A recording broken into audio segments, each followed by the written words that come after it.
নমস্কার। শাসন বাড়ির পদ্য, কবি কৃষ্ণা বসু। সারা সকাল পড়াশোনা, সন্ধেবেলায় কোচিং, একটু ফাঁকে ক্রিকেট দেখি, প্রিয় মানুষ সচিন।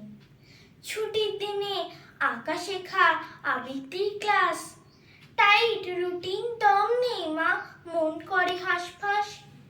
তুমি কেবল পড়ছিস না বলো, পড়তে পড়তে পিঠ বেঁকে যায়, চক্ষু ছলো ছলো। অঙ্কে একটু কাঁচা বলে নম্বর কম পাই, তা নিয়ে খুব ভীষণ বকো, দারুণ যাচ্ছে তাই। আমার ইচ্ছে আমার খুশির কেউ দেয় না দাম, মন খারাপের সময় চুষি মিষ্টি চুইংগাম।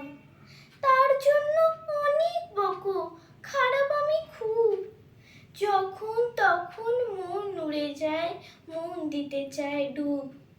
তোমার শাসন, বাবার শাসন, শাসন দিনে রাতে, একটুও কি গল্প করো কেবল আমার সাথে?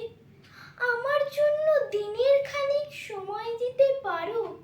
দুজনেই খুব ছুটে বেড়াও, যেতু কিংবা হারো। আমারও যে মন আছে মা, আমার নিজের স্বপ্ন, সেসব কথা ভাবো নাকি? তোমার পুত্র রত্ন নিজের মনে কষ্ট পায় মা, একলা ঘরে কাঁদে। আষ্টে পৃষ্ঠে জড়িয়ে ধরো কেরিয়ারের ফাঁদে। না, হব না, ডাক্তার না, মানুষ হতে চাই। ইঞ্জিনিয়ার হব না মা, ওসব ইচ্ছা নাই। দেশ বিদেশে ঘুরতে ইচ্ছে, হই টই টই টই। আমার মতো বাঁচতে আমায় তোমরা দিচ্ছ কই? নমস্কার।